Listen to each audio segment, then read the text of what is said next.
Welcome to the Back in Time podcast with Kyle and JD, where every week we jump into our DeLorean, cruise to 88 miles per hour, and travel back in time to review our favorite films. Every week we talk about current cinema, the latest trailers, and we pick a new favorite film every single episode.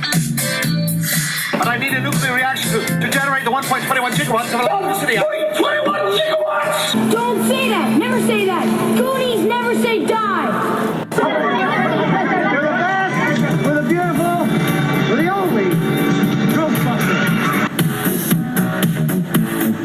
Now, here's your host, Kyle Autry, and his co-host, JD. Welcome back to the Back in Time podcast, and welcome to episode 31. I am your host, Kyle Autry, joined as always by my co-host, JD. JD, how we doing today? I got a booger in my nose the size of San Francisco, so you tell me. I would tell you the pick is what I would tell you. Good man. Pick that booger, buddy. One of the things I love doing is we have this DeLorean. Let's jump back to last week real quick and talk about our last episode, The Big Lebowski. JD, what kind of feedback did you get from Big Lebowski? What I'm hearing is from a lot of people who, like you and I, hadn't necessarily seen the movie in a few years. And, you know, the feedback that I was getting is remembering how awesome and how funny that movie was. And It was so great to hear people be like, you know, I was listening to you guys talk about scene by scene and like laughing in my chair, wanting to watch the movie. And that just made me want to watch the movie again. Yeah, I had a buddy tag me on Facebook saying that he was watching the movie because he had just listened to the podcast. So I thought that was really cool.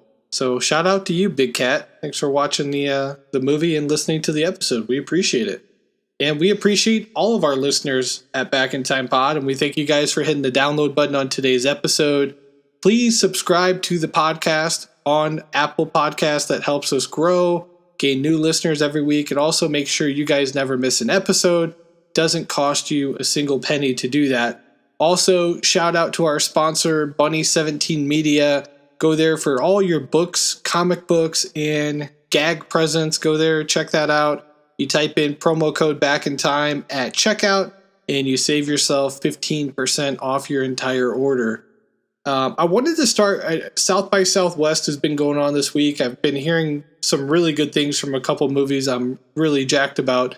The first is Ready Player One, that initially, earlier in the week, I had read that they were tracking box office numbers for Ready Player One, and they were going to be pretty much subpar.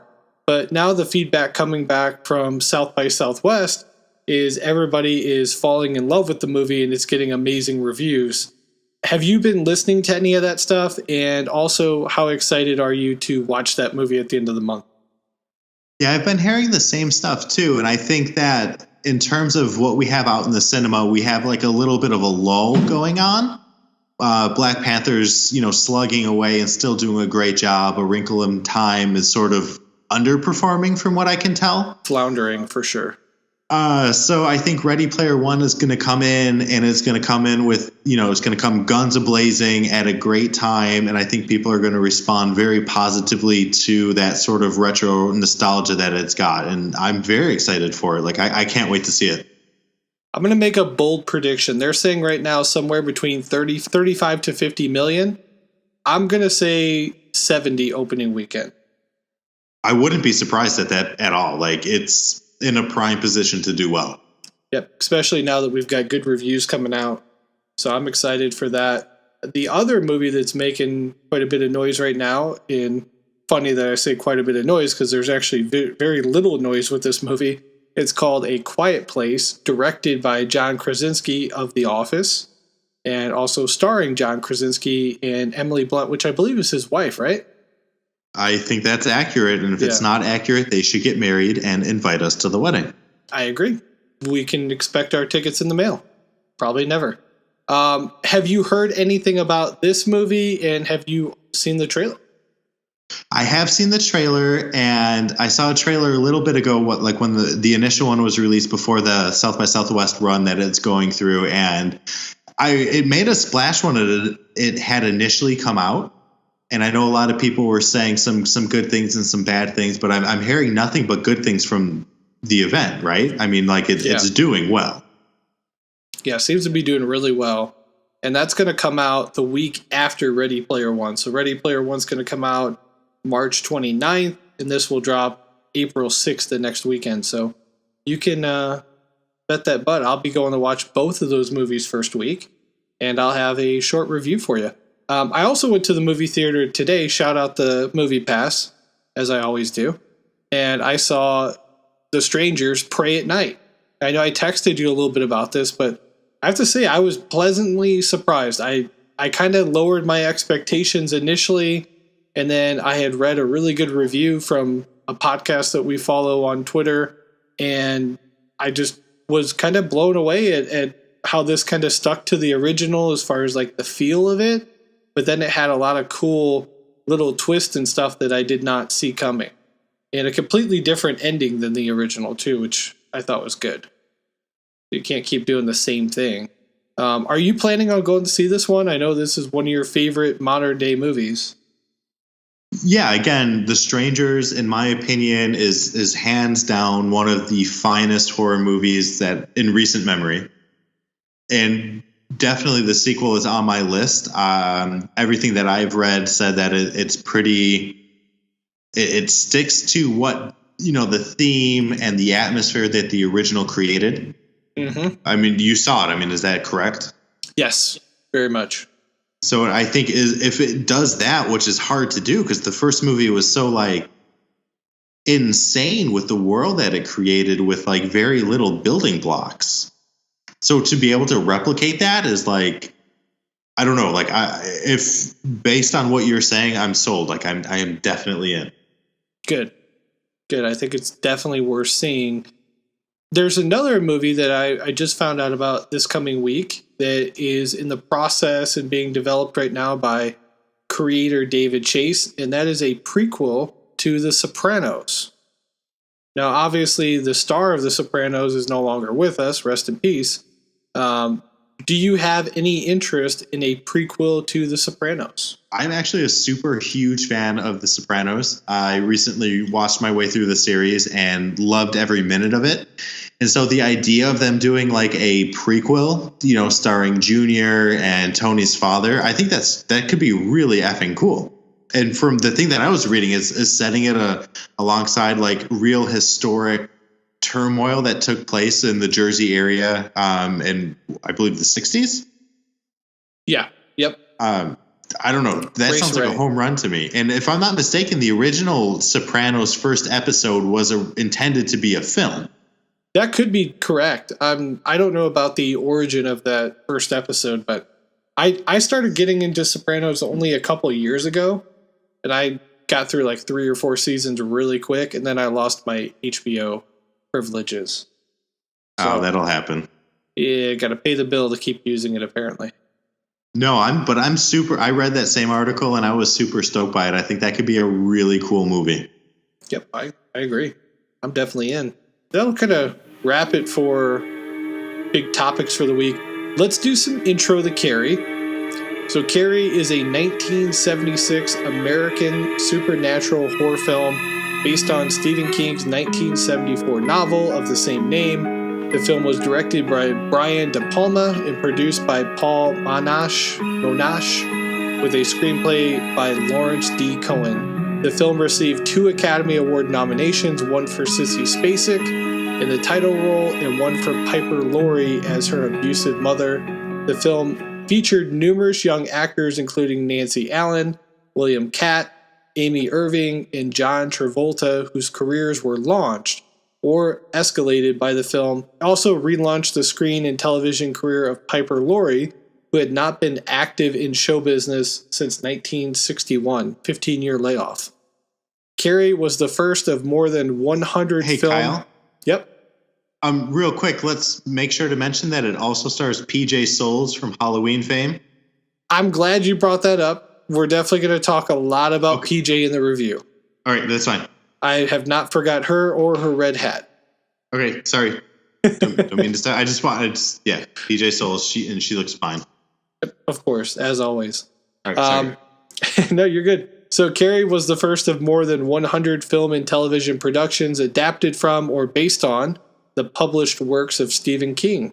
JD, what was your first impression of Carrie and some of the stuff we just covered here? My first impression or my rewatch impression? Give me your rewatch impression. So my rewatch impression was much different than I remembered, and I didn't come into rewatching it with a lot of hope. You know, we watched the trailer and I was kind of like, okay, this looks cool. A lot of like angsty 70s chest hair going on. But man, I was from that first intro scene, like drawn into this film. Like De Palma did an amazing job of shooting this movie and setting up his shots, and like everything about what he shows you and how he shows it in this film is remarkable. What else has De Palma done? Do you know any of his other work? Scarface. Wow. Maybe you've heard of it. A little film, no big deal. Yeah, that movie's made a couple bucks. Looks like he also did James Bond, Dressed to Kill. Directed that. And Untouchables. Yeah, he's got a great lineage of films to his career. And to think that he did Carrie based on a book by Stephen King, starring Sissy Spacek and John Travolta, it's a tornado of success. Mm-hmm. Carrie was the first Stephen King novel to be published and the first to be adapted into a feature film. In an interview in Port Charlotte, Florida, at a public appearance near his home on the Gulf Coast on March 20, 2010, King said he was 26 years old at the time and was paid $2,500 for the film rights. He added, "I was fortunate to have that happen to my first book," and he had no regrets for only getting paid $2,500. How would you feel though if this was you? You got $2,500. The movie's made well over $100 million between box office and DVD sales. Obviously, he's done well prior to that, but had he not had another hit, wouldn't you be a little bummed out for Stephen King here? A little bummed, but you have to be excited about your first poke. I mean, He was looking to beak and move from from the page to the screen, and he got a good taste. That's true. In one of the interesting facts, and I'll cover this in a couple minutes when we get into that, but I believe at the time he was working at a laundromat making $1.60 an hour. So $2,500 probably felt like he hit the lottery. Probably wasn't too mad about that. Let's jump into some interesting facts here. One of the first things I had is Nancy Allen claims that she never realized her character was going to be so evil until she saw the finished film. She thought herself and John Travolta were playing such self-centered, bickering morons that they were there more for comic relief. Piper Laurie, on the same hand, also thought the character of Margaret White was so over the top that the film had to be a comedy. Any thoughts on that? That's a really funny, I don't know. I never really necessarily think of the actor's perception of the role that they are sitting in. If they don't fully aren't inundated or drowning in the story to know where their role fits into the bigger picture. And so It's really funny to think that they thought that they were the bumbling idiots because that's how they come across alone in their scenes. But they play such a pivotal cog in everything that Carrie goes through. And then same with Piper Laurie's. She is so over the top, but at the same time, she plays such a great foil to all the different characters and the role that they play in Carrie's downfall or uprising, however you want to look at it. Yeah. So to go along with that, at one point, the director, Brian De Palma, had to take her to the side and personally tell her it was a horror film and not a black comedy like she thought it was, because she would constantly burst out into laughter between takes because not only was her characterization and wardrobe laughable in her eyes, but the dialogue itself was humorous for her. To this day, she still refers to and maintains the movie is a black comedy. Found that interesting. Sissy Spacek would intentionally avoid socializing with the other actors on and off set. She would stay in her trailer or hide in the corner or behind the set. Also, before this happened, she warned the actors that although she loved them, she would be avoiding them so she could stay in character. She told them they would have so much fun together after the movie was finished. Thoughts on that? I love that because that definitely comes out in her performance. I know we talked about this on the teaser trailer, but just to verify that this was correct, Sissy Spacek was 25 years old at the time of filming, and the character Carrie is 17 in the novel. I think you commented that she could have passed as like a 15-year-old, the way she looks. So. Oh yeah, definitely. She looks young. The success of Carrie at the box office cemented Stephen King's name as an author. King himself was delighted with the film. The prom scene that they shot took over 2 weeks to shoot and required a total of 35 takes. We're definitely going to talk a lot more about the end of the movie here in the prom scene. But any thoughts on the 2-week shoot there? I mean, the prom scene takes up easily 1/3 of the movie. Mm-hmm. So, like, that doesn't surprise me too much that it took 2 weeks for them to film because it's a massive chunk and is easily, so much of the effects and both visual and practical of probably the film's budget went into that. Definitely. It kind of reminded me of Scream when we reviewed that one. They even made T-shirts for that movie because the ending at Stu's house party, I think that was like 17 days maybe. Ooh, that's a really good comparison. Yeah. In Carrie's house, the statue of a religious figure shot with arrows represents Saint Sebastian, and it is not a crucifix and does not represent Jesus Christ. I think in the notes I even refer to it as the crucifix and Jesus Christ, so that I found that interesting. Going back and looking at that, did you put those two together? Did you know what that represented? I'm sorry, this is the statue that's in Carrie's closet? Yeah, in the closet that she gets stuffed in. No, I thought that definitely was the Christ, and it's interesting to note because especially the way that Piper Laurie's character, and we'll talk about this later, goes through her mishap, no spoilers, is in their bodies are in the same exact position, which is not Christ-like. No. And so I did not know that, so that's very interesting. In a 2010 interview with the AV Club, PJ Soul said that Steven Spielberg often came to the set at Brian De Palma's invitation because De Palma told him that there were a lot of cute girls down there. Soul said that Spielberg asked out most of the women on the set. Souls included, and Amy Irving was the only one who accepted. And Irving and Spielberg would marry from 85 to 89 and have one child together. If I'm one of the girls on set, I mean, you got this guy going around just asking everybody out. I mean, it's borderline a little creepy, is it not? I mean, when you've got the thirst to be, yeah, it comes off as creepy. Interesting. I will say Amy Irving, very cute in this movie. I liked her as Sue. Linda Blair auditioned for the role of Carrie, but turned it down by fear of being typecast. Do you think she missed out on this one? I feel like, yeah, maybe she missed out a little bit, but Sissy Spacek definitely was literally born for this role. Yep, and I've got a couple other actresses that tried out for the role of Carrie. Jill Clayborne also auditioned for the title role, but was passed over. Farrah Fawcett also auditioned for the part, but dropped out due to scheduling conflicts with Charlie Angels. And then Melanie Griffith also auditioned for the role.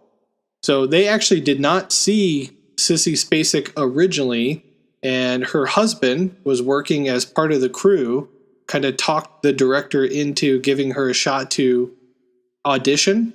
And she came in with no makeup, just put like some Vaseline in her hair, and walked out and delivered her audition and got the part. So good on her. Now, there's a couple other guy roles that I had for interesting facts here. John Ritter was considered for the role of Tommy Ross. Could you imagine John Ritter as Carrie's date to the prom? I actually can, because a lot of the music reminded me very, very, very much of oh shit, what was the TV show he was in? Oh, I knew you were gonna freaking say that. Three's Company. right? So, yeah, a lot of the music in this movie reminded me of Three's Company, and I just thought so much about him and Suzanne Summers that I could totally picture him as Tommy Ross and Suzanne Summers as Carrie. How great would that have been? Maybe. Yeah. I don't know. I agree. So that's going to wrap it up for interesting facts. We're going to take a quick bathroom break. We'll be back on the other side with a clip from Carrie and the full review. Wait a minute, what are you doing, Doc? I need fuel. Back in Time Pod listeners, I want to tell you about a new partnership that we have. We've recently just partnered up with Bunny 17 Media, an independent publisher that is home to a variety of books, comic books, graphic novels, and more for children, teens, and adults. JD, tell our fans a little bit about what they have to offer. Comic fans will love titles such as Scorn, the story of a teenage vigilante seeking revenge for his best friend's murder. Ouch. Blasto the Clown, an unlikely superhero whose powers come from a cursed enchilada. That one actually sounds really cool. Yeah. Twisted Magic, about a woman trapped between an unclear past and an uncontrollable future. What about our fans that don't read comic books though? Oh, dude, comedy fans will enjoy Kevin Hates Everything, Brain Farts, Second-Hand Boogers, like person's that. fave, yeah, and How to Quit Being an Asshole in 5 Easy Steps. Hold on. You're telling me there's a way for us to quit having you be an asshole all the time, and it's 5 easy steps? Apparently. And our listeners get some type of discount with this too? Yes, but I'm staunch that you guys can't stop me from being an asshole in 5 steps. Bring it. Awesome. So our listeners, go over to bunny17media.com. Use the promo code backintimepod. You get 15% off your entire order, only for our listeners. That's bunny17media.com, promo code BACKINTIME, and you get 15% off and support our podcast. Creepy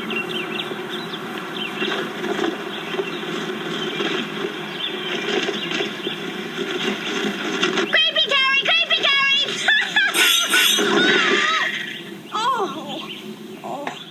All right, we're back from the bathroom break. We're ready to jump into the full review.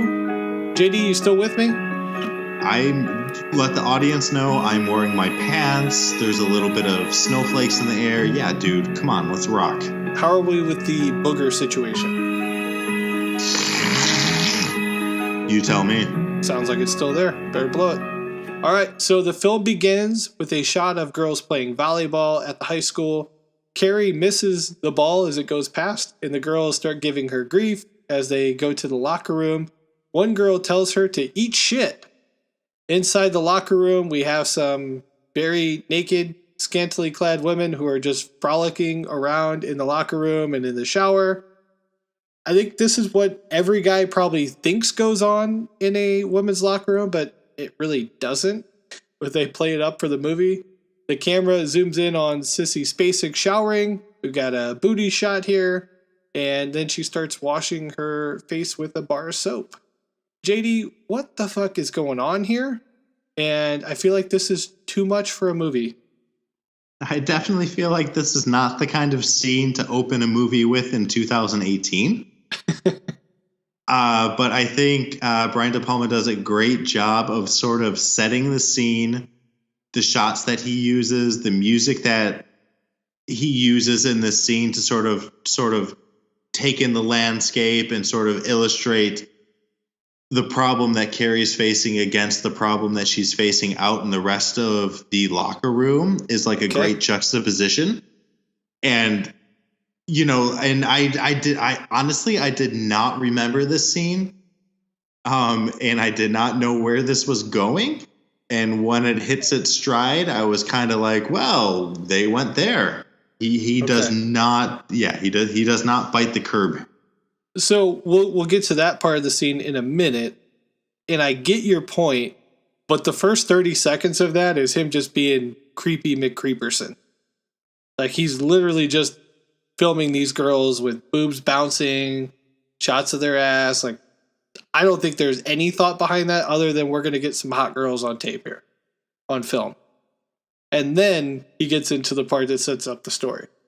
So I'll give him a little bit of credit, but I like where your head's at. I like you give him credit.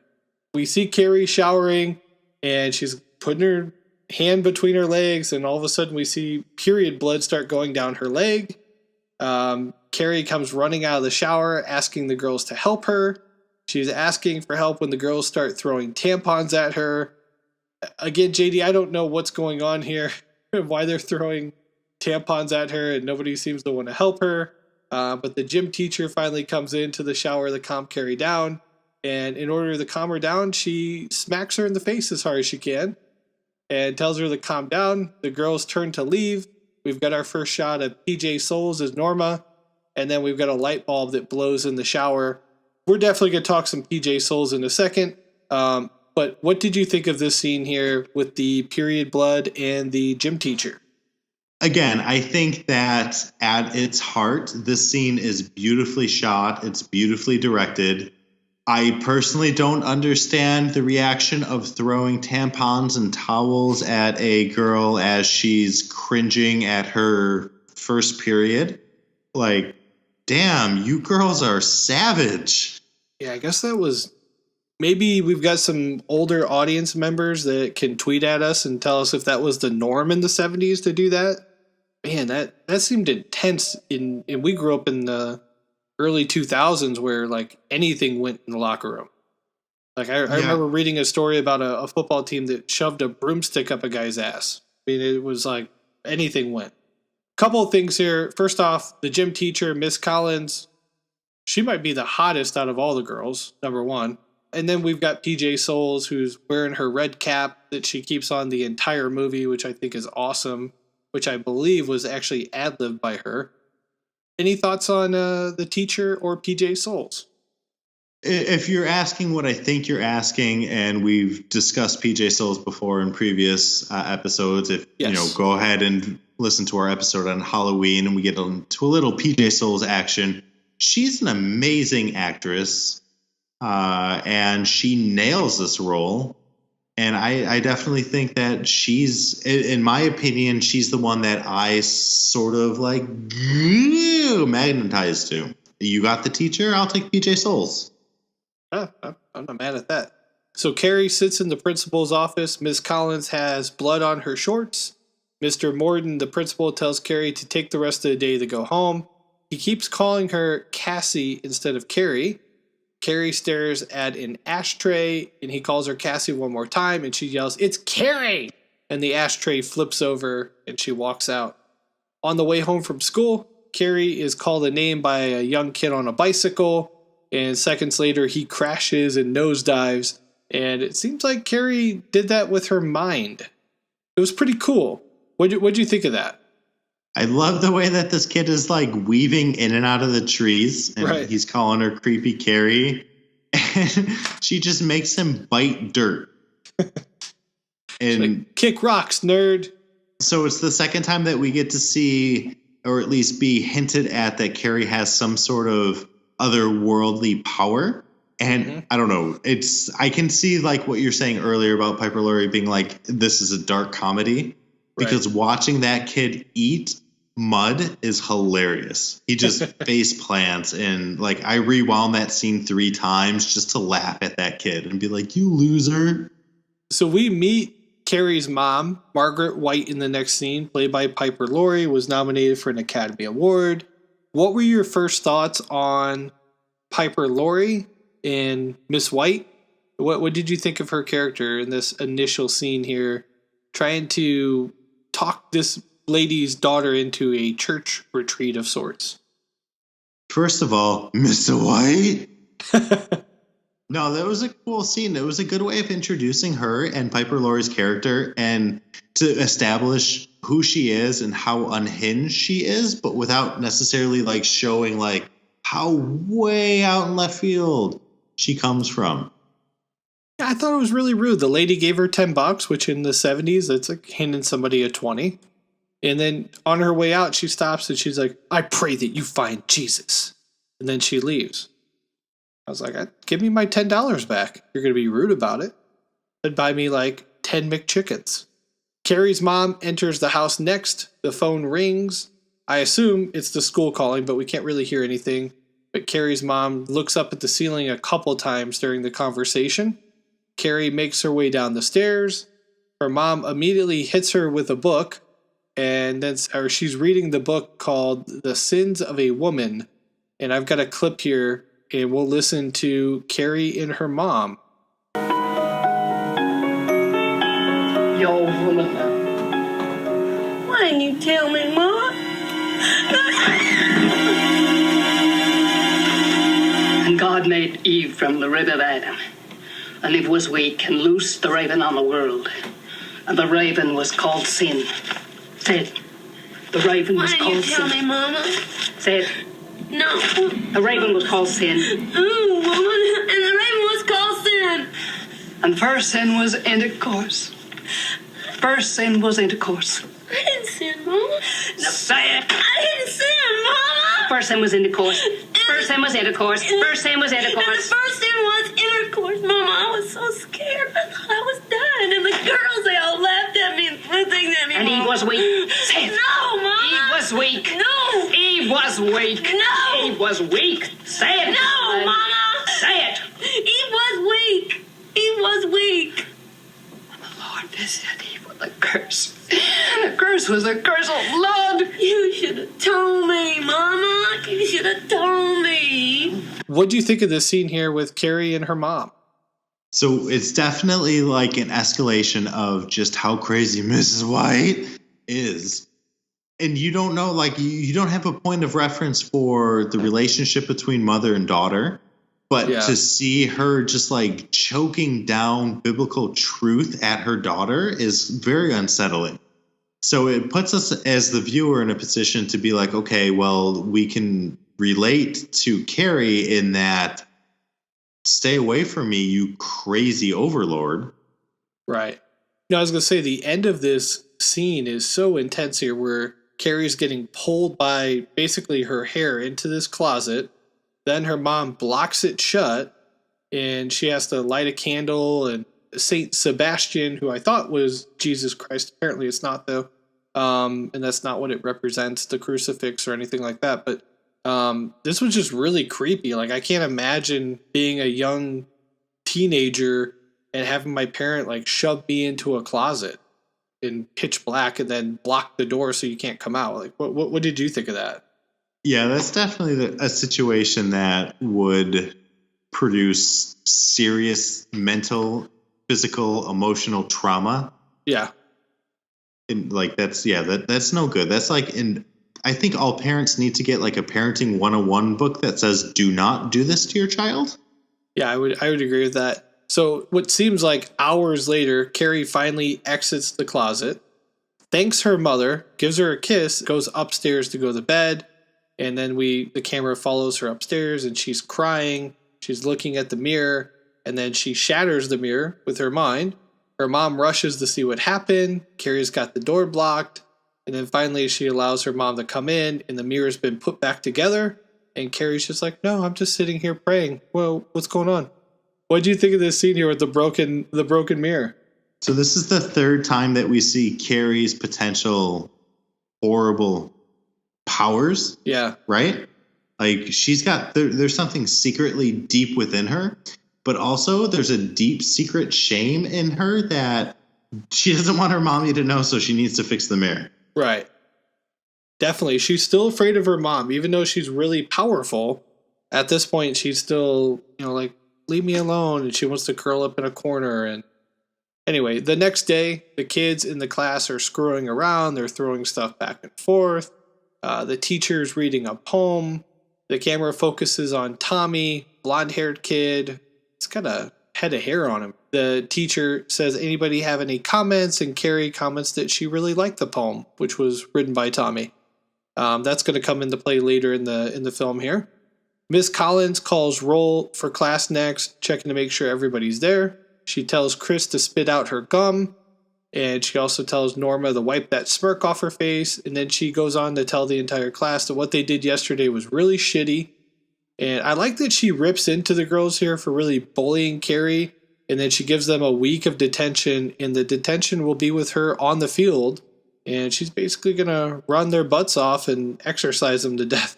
What do you think of Miss Collins here?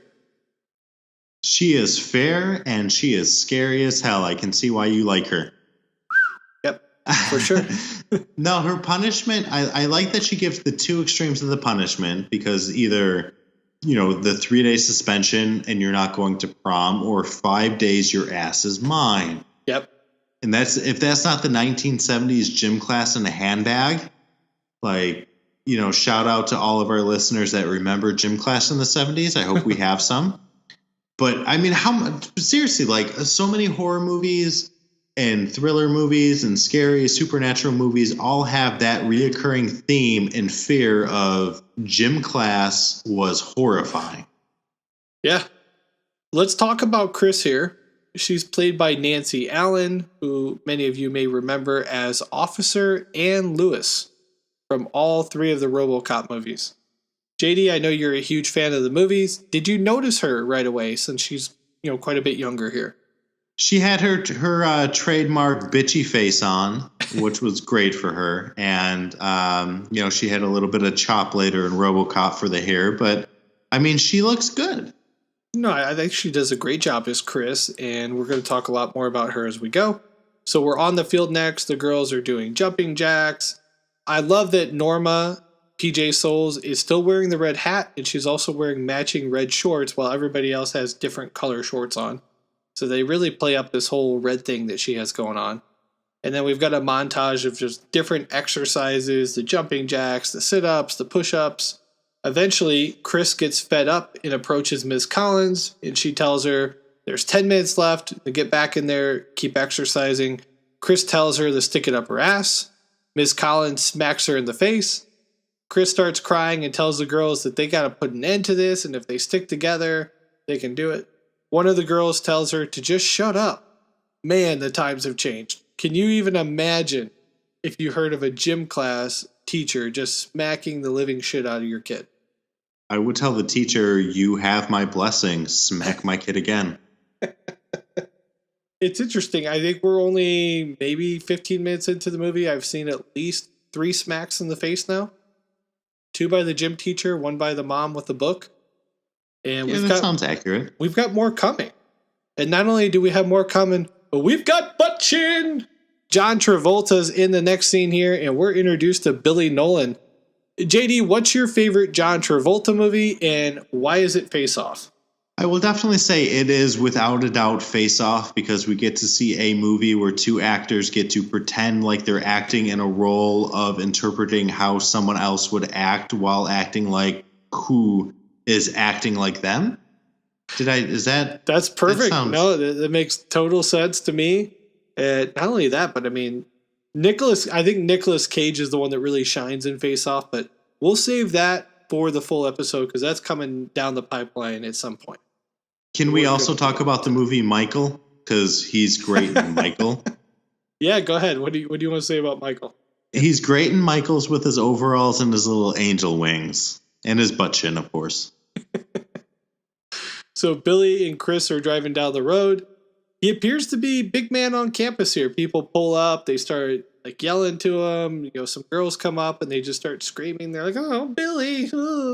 And then they park the car next. Billy attempts to get out, but Chris starts licking and sucking on his fingers.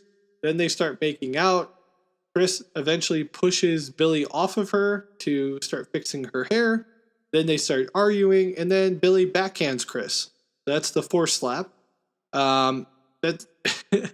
That's now the second backhand that she's taken to the face now in the last couple minutes here. I'm starting to feel really bad for Chris in getting smacked around this entire movie. Any thoughts on the slap here or the scene with Billy and Chris getting sitting in the parking lot? Okay, to be fair, so butt chin Travolta, he backhands her twice in this sequence. Yep. But he warns her. He says, "Don't call me that name." And she calls him a shit. And so he backhands her. So in 1970s logic, right? I guess. Was born in 85, so I don't know 70s logic. But I don't know. The 70s were such a different kind of a place where, we have such a great amount of. We've come a long way since these movies, is what I'm trying to say, in that it was so socially acceptable for him to say, "Don't call me that name," and then she did, and the result is a slap. Like, yeah, I couldn't imagine doing that. No, I can't either. That would make me sick. The thing that kind of struck me about this is not only does this slap not even faze her, but then she goes in and starts making out with him in the next scene. So she's just like, "Oh, did you smack me? Okay, you want to make out now? Sure." I mean, it's so weird what they're doing. It's so foreign to me.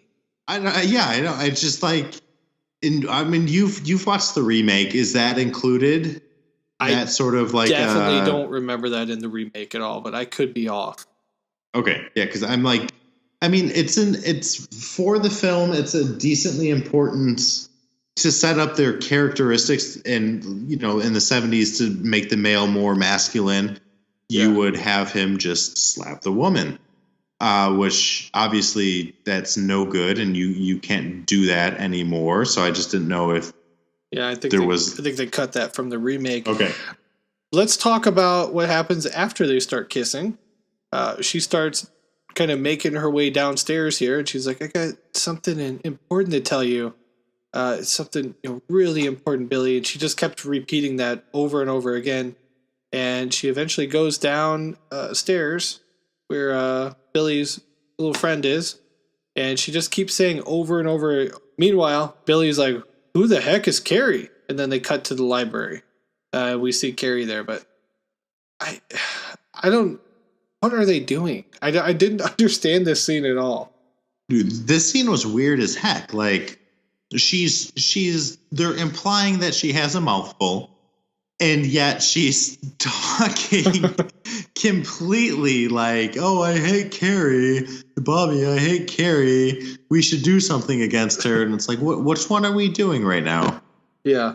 I can't pause my disbelief in both directions. So Carrie is approached by Tommy next in the library. He says he doesn't have a date to the prom next week and wants to know if she will go with him. Carrie turns around and runs out and says no. How's she ever going to get a date if she acts like that? I mean, what's her deal here? Well, T-Money's got his Canadian tuxedo on with his magnificent blonde curly hair. Yeah. And if he's approaching you in a library and you're running away, like, I agree with you. Like, it's not looking good for her prom date. Let's talk about Tommy's giant rug on his head. I haven't checked in recent years to see if he still has the hair. I know he's still very much in a lot of film. Have you seen him recently, and does he still have that magnificent head of hair? No, I looked up his IMDb, and I was kind of surprised to see exactly how much he's been in. Like, this guy gets around in TV shows and films. So, shout out to you, Tom. If you got that hair, I would love an 8x10 glossy. Signed. Miss Collins tells the girls to start working on the exercises they did yesterday.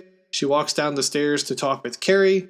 They go into the locker room, and she's staring at the mirror, and Miss Collins tells her she's beautiful, and she wants to know,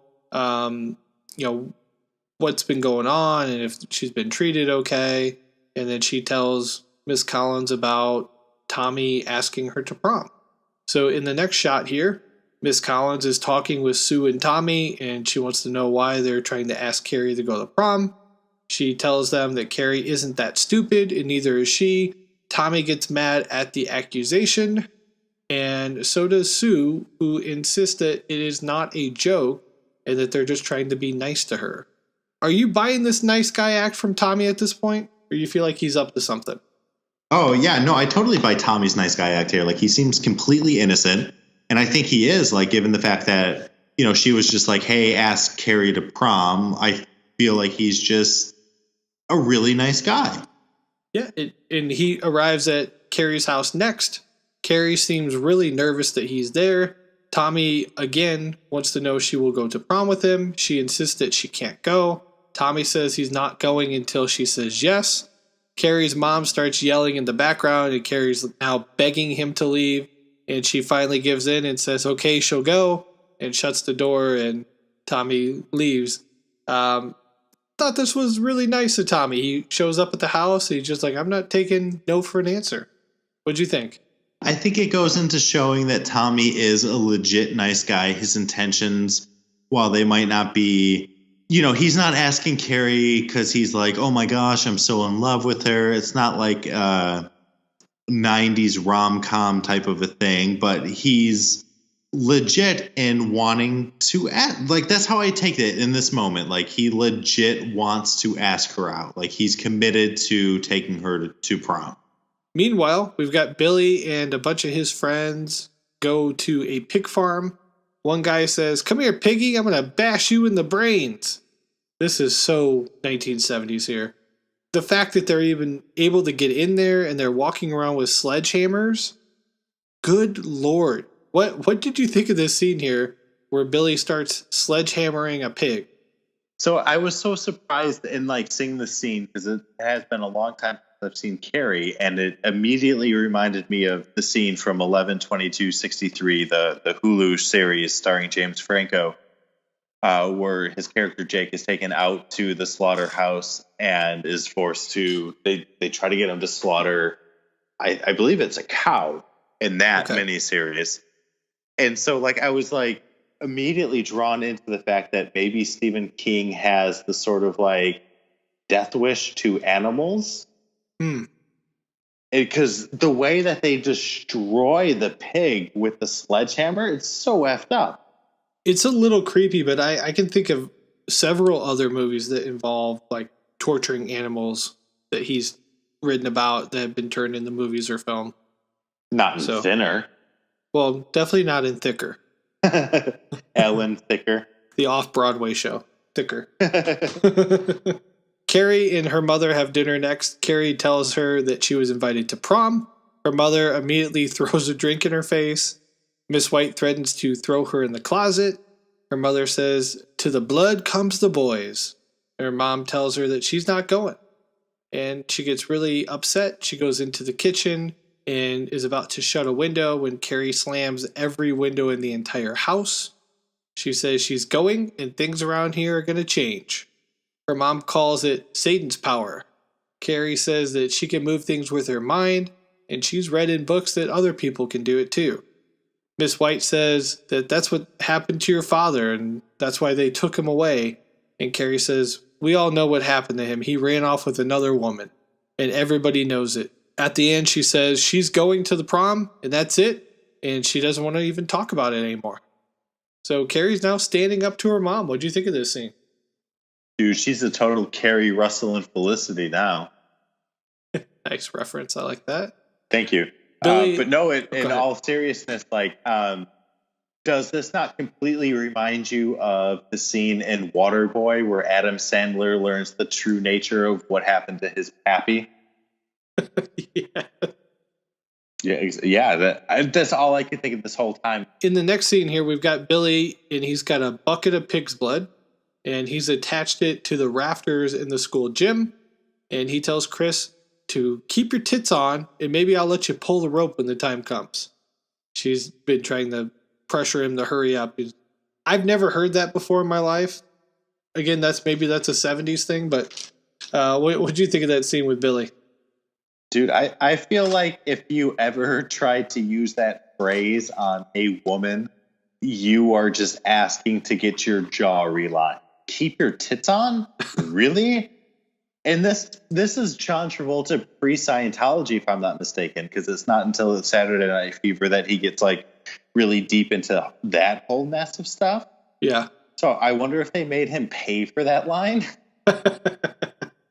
Very well could have. I don't know a lot about Scientology, but yeah.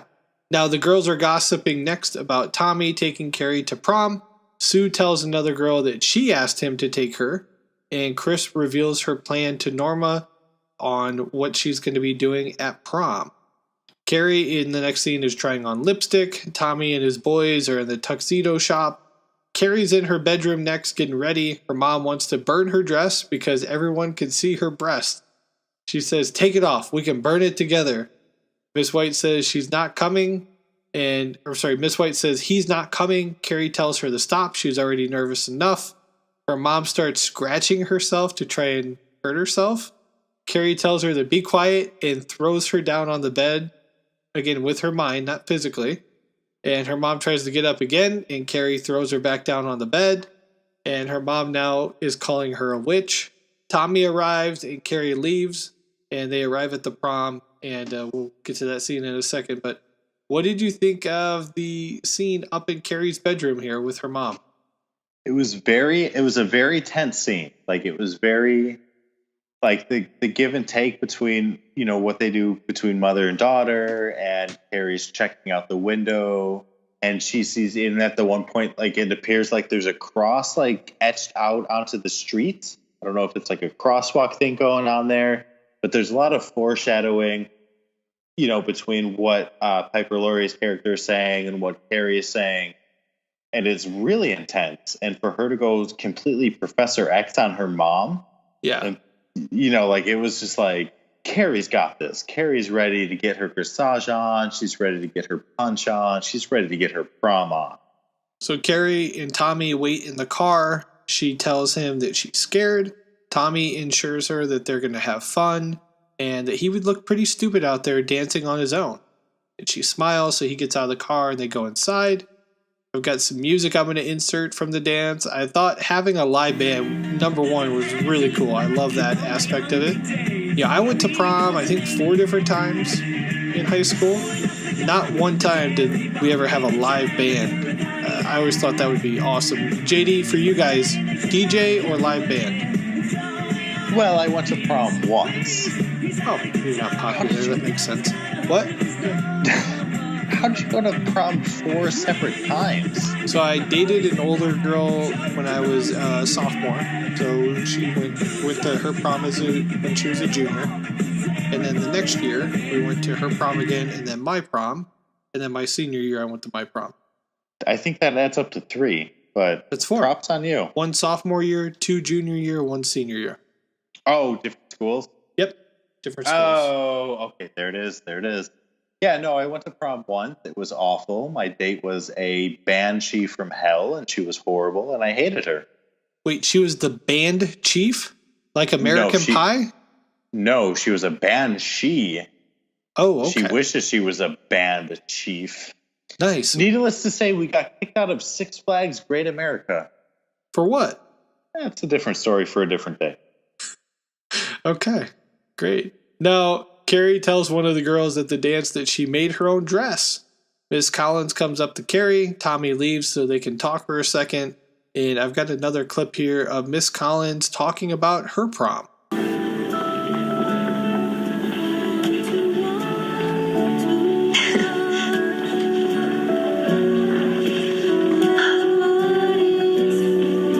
I remember my prom.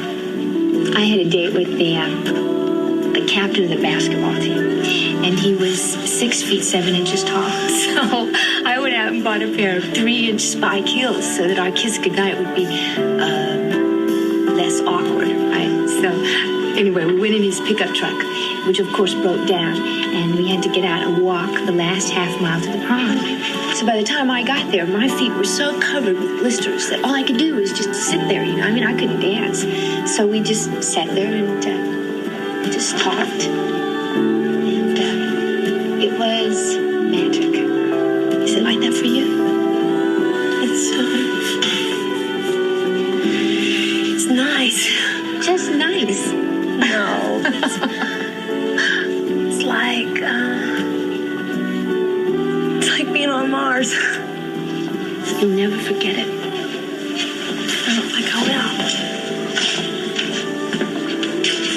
What'd you think of the scene here with Miss Collins and just kind of talking with Carrie about her prom experience? Yeah, Mrs. Collins Opus is a great character. And she brings a lot of wisdom that I think acts as like a foil to Carrie and sort of like diffuses a lot of the tension. Yeah. So I really like what she does as a character, and I really appreciate her as a teacher. I wish I had a teacher that good. Yeah, but doesn't really get her too far. We'll get to that in a minute. But so Tommy comes back to the table. He wants to know if she really has to be home early. She says she does. Tommy's looking to be here, it feels like. Did you get that impression? Yeah, I definitely think there's a little ripple of beak that Tommy wants here that I don't think he necessarily anticipated. A ripple of beak. God sakes. Okay, so they get up and head to the dance floor. Carrie said she doesn't know what to do, so they start dancing. She steps on his foot. She apologizes right away. Tommy kisses her here.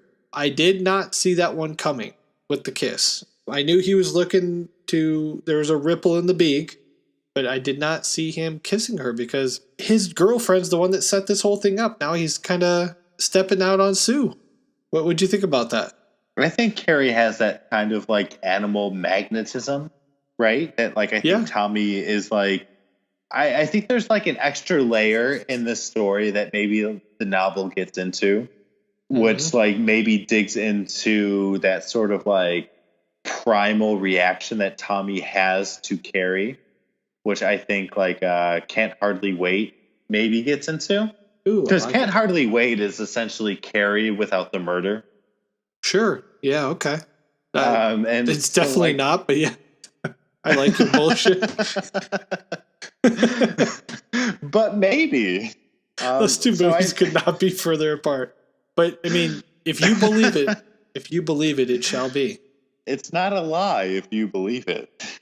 So I think that Tommy is sort of reacting like intrinsically to something that Carrie's giving out. So like he's like drawn into like the moment. Yeah. Okay. What did he you might think also of? Be drunk and stoned and high and all sorts of 1970s. Are you on some LSD? Who knows? What do you think of the camera work here, where Tommy and Carrie are dancing and the camera just starts going around them like faster and faster and faster? Like honestly, I got dizzy watching the scene. I had to look away. I know. I think like again, directorially, everything that De Palma does is it's fantastic. He mixes edgy shots with like long shot, like close shot. It's very, like you say, it's almost disturbing. Yeah. Yeah, no, it was freaky just to watch it. So we're about ready to start voting for king and queen.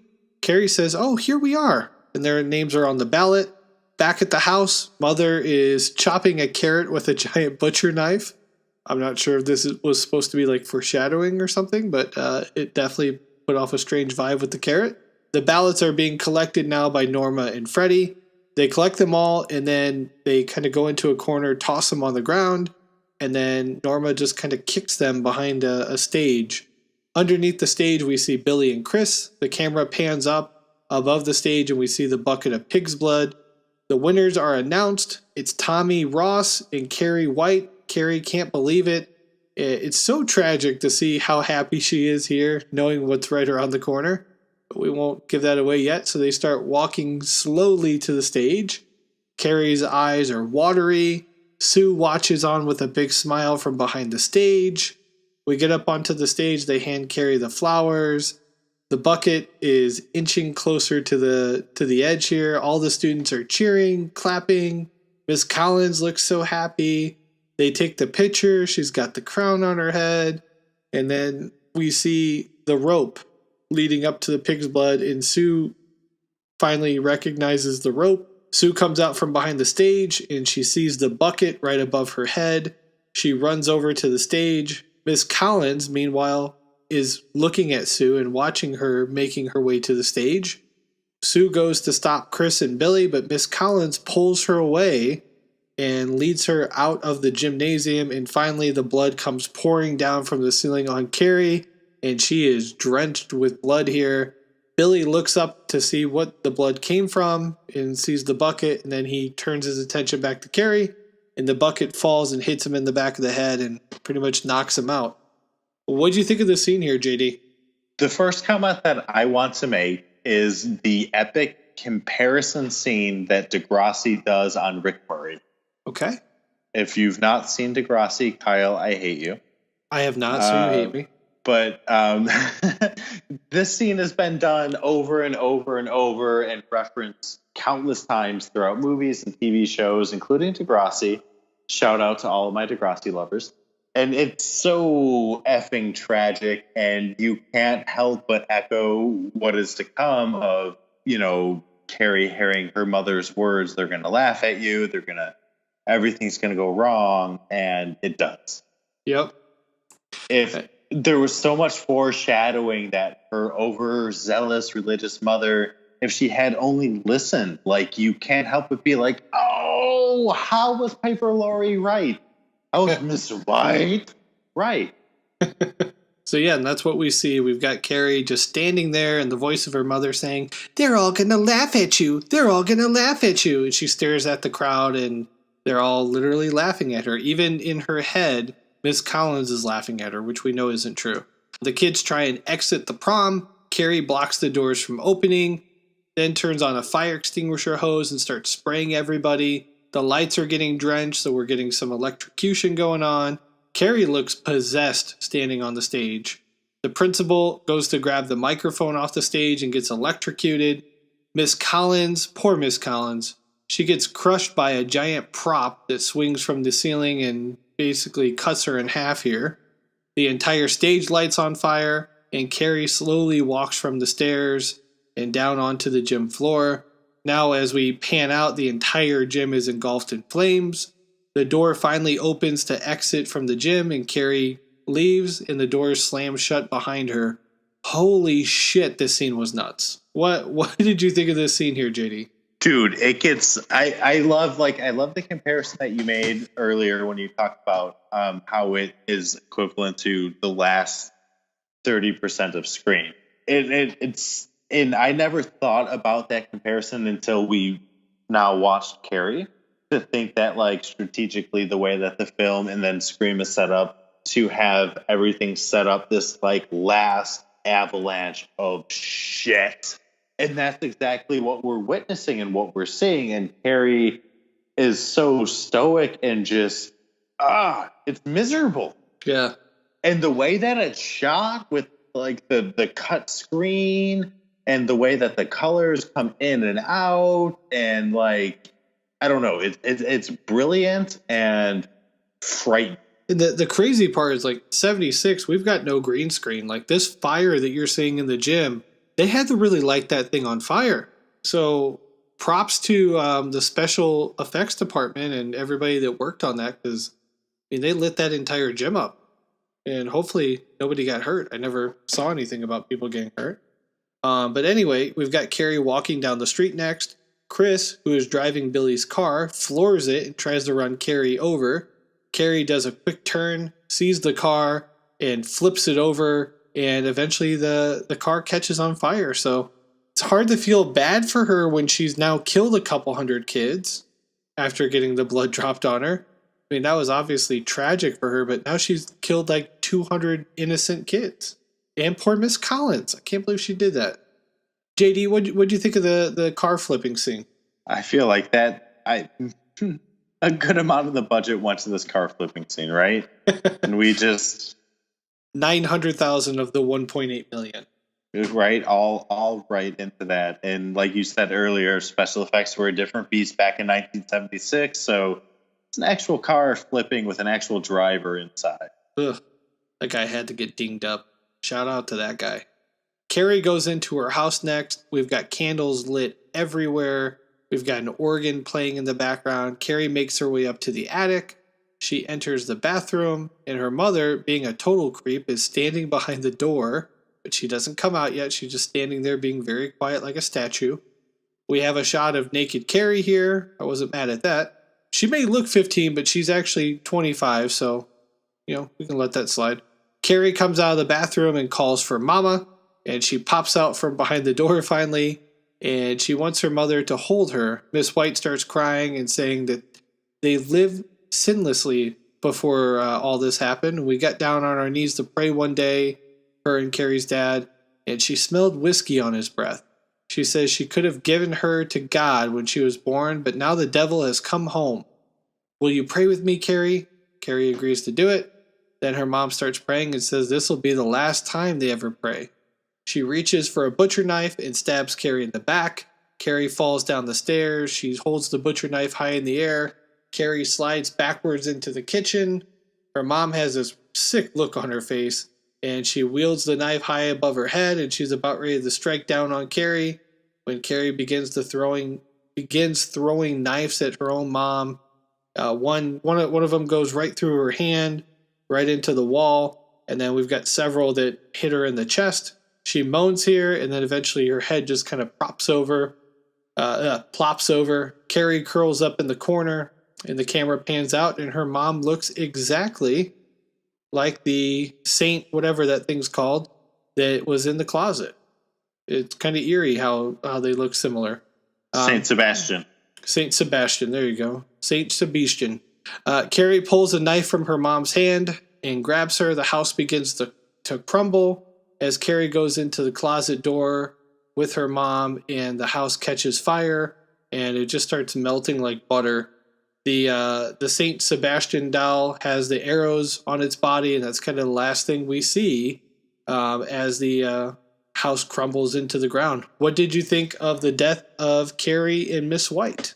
This last little bit of the house imploding on itself reminds me of Poltergeist, reminds me of Amityville Horror, reminds me of all of those other haunted house type movies that we've seen, obviously after Carrie. And it's such a tragic scene that, her mother's going to stab, Piper Laurie's going to stab Carrie. Like, that's messed up. Come on, right. Be a good mom. Come on. Help her sell Girl Scout cookies. You don't stab your daughter. But it's great to see the retribution that Carrie gets to strike back. And she, like she said earlier, like, she's in control. This is what she wants, how she wants, and she's playing the cards. Yeah. And she implodes the house, and she sucks all of the evil and all of the unnecessary bullshit that she's had to deal with into that, like, burnt to a crisp ground. Yep. Now, the last scene here, we have Sue lying in bed. Her mom goes to answer the phone. She tells the person on the phone, "Oh, thank God it's you. We can't handle one more reporter. Yeah, she's been sleeping a lot. Doctor said she's young. Maybe she'll forget about it in time." In this next shot, Sue is walking towards Carrie's house. It's now just literally rubble with a cross on there that says "for sale," and written on there it says "Carrie White burns in hell." Sue goes to the cross to lay some flowers next to it, and then a bloody hand reaches up from the rocks and grabs Sue, who sits up in the bed screaming, and her mom holding her as she's having this terrible nightmare. Kind of reminded me of the ending of A Nightmare on Elm Street. Even like the lighting was very white and clean in her bedroom that next day. That's the ending of the movie. The credits roll. What did you think of the ending of the movie here? Dude, I completely 100% agree with the comparison to Nightmare on Elm Street. Like, I thought the same.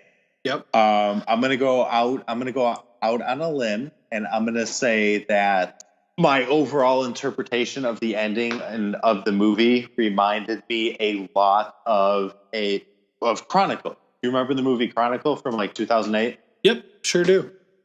And that, like, this is like an origin story to like a massive supervillain.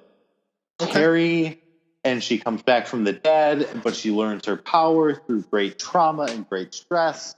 Like, I think if there's sequels down the road, she is joining the Brotherhood of Mutants, and her and Magneto are just fucking shit up. So this movie is now 42 years old. How would you say the film has held up over the year? Better. To me, like, having not seen it, like, removed a decade or two, like, rewatching it, like, I thought I was going to fall asleep during this. Like, yeah. I legit thought I was going to hate this movie, and I was going to curse our fans, and I rewatched it, and I was sitting up, I was clapping, I was just like, oh my goodness, like, thank you guys for voting this film in, because it was so much better than I could ever have imagined. Yeah. I want to thank our audience as well, because this was definitely a pleasant surprise. I didn't expect it to be as energetic and to keep my attention. I definitely thought there were going to be times where I was going to snooze off.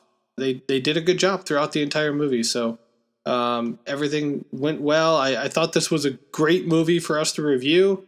We're going to be back next week with another movie like we always are. So on Monday, we'll be out with the teaser trailer for The Terminator. And then on Wednesday, we'll have the full episode. JD, what do you look forward to most when we get into the teaser trailer for Terminator? Nudity, obviously, always. Schwarzenegger? Schwartz and nudity. Nice. Schwartz and Noodle. I want to also thank our sponsor, Bunny 17 Media. Go to bunny17media.com right now and pick up a comic or funny gag book for a friend. Use promo code BACKINTIME at checkout and save yourself 15%. Please remember to also rate, review, and subscribe to us on Apple Podcasts.